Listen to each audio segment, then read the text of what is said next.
This is part 1 of today's video. Assalamu alaikum. Today we will complete reading and explanation of chapter 4.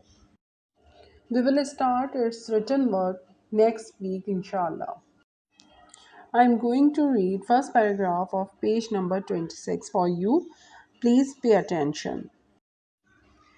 Then my aunt told Mr. Murdstone that she did not believe any of the things they had said about me.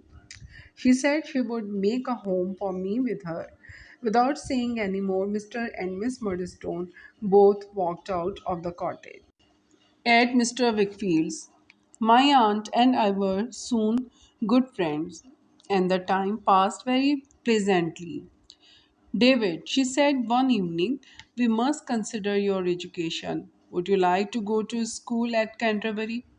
I replied that I would like it very much. Canterbury was not far from Dover, so I would still be near to her. We went to Canterbury the following day. First, we stopped at the office of my aunt's lawyer, Mr. Wickfield. My aunt asked him to suggest a school where I would be well taught and well treated.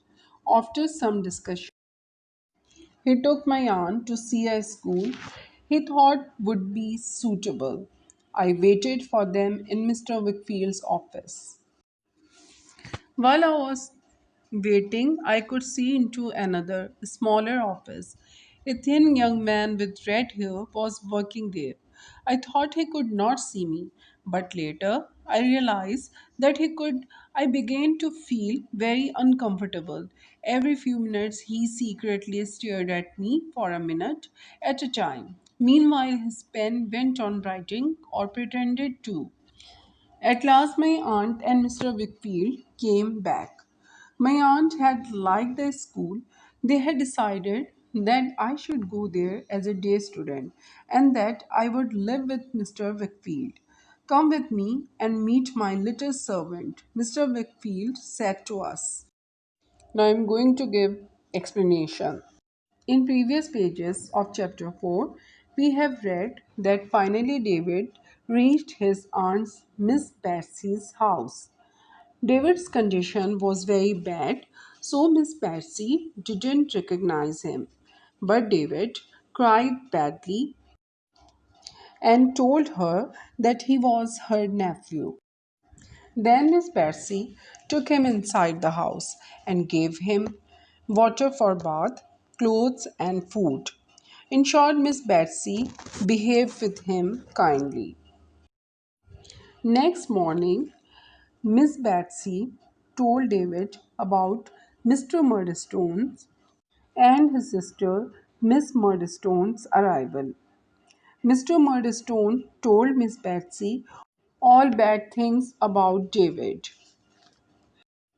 In page 26, we read that Miss Betsy didn't believe on Murdstone words and she wanted to make a home for her and David. Mr. Murdstone and Miss Murdstone came back without David. Now David and Miss Betsy became friends. Miss Betsy wanted David to start his education. She wanted to admit David in a school in Canterbury, which was not very far from Dover.